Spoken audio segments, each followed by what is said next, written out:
ঘড়ির কাঁটায় তখন বাজে ৬টা মতো। জানো তো, আমি ছোটবেলা থেকেই ৫টার সময় রোজ ঘুম থেকে উঠি। এখনো পর্যন্ত এত বছর বয়স হয়ে গেল আমার, আমার ৫টার সময়ে ঘুম ভাঙে। আমাদের বাড়িতে এমন কেউ নেই যে ৮টা ৯টা পর্যন্ত ঘুমায়। আমার ভাই আগে আগে ঘুমোতো, কিন্তু এখন পড়ার চাপে সেও আর সকালে ঘুমায় না, সে ভোরবেলা থেকে উঠে পড়তে বসে যায়। তো তারপরে আমরা সবাই একে একে উঠে যাই। আমি তো ৫টার সময়ই উঠি, উঠে ঘরের কিছু কাজ করি। কাজ করে আমি গরম জলের সাথে লেবু জল খাই, তারপরে পড়াতে বসি।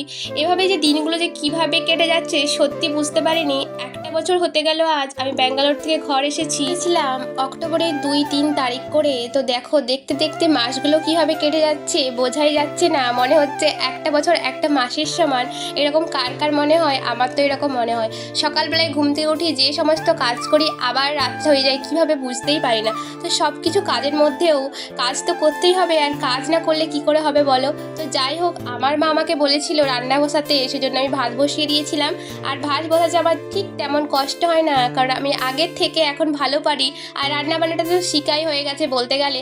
আর জানো তো, আমি রান্না করতে পারতাম না, রান্না যে কীভাবে করে সেটা জানতাম না, ওই জন্য মায়ের কাছে অনেক বকা খেতাম। তারপরে ব্যাঙ্গালোরে যখন গেলাম তখন তখন থেকে সেই রান্না করতে শিখলাম বান্ধবীর কাছ থেকে, এসে তখন থেকে রান্না করতে জানি।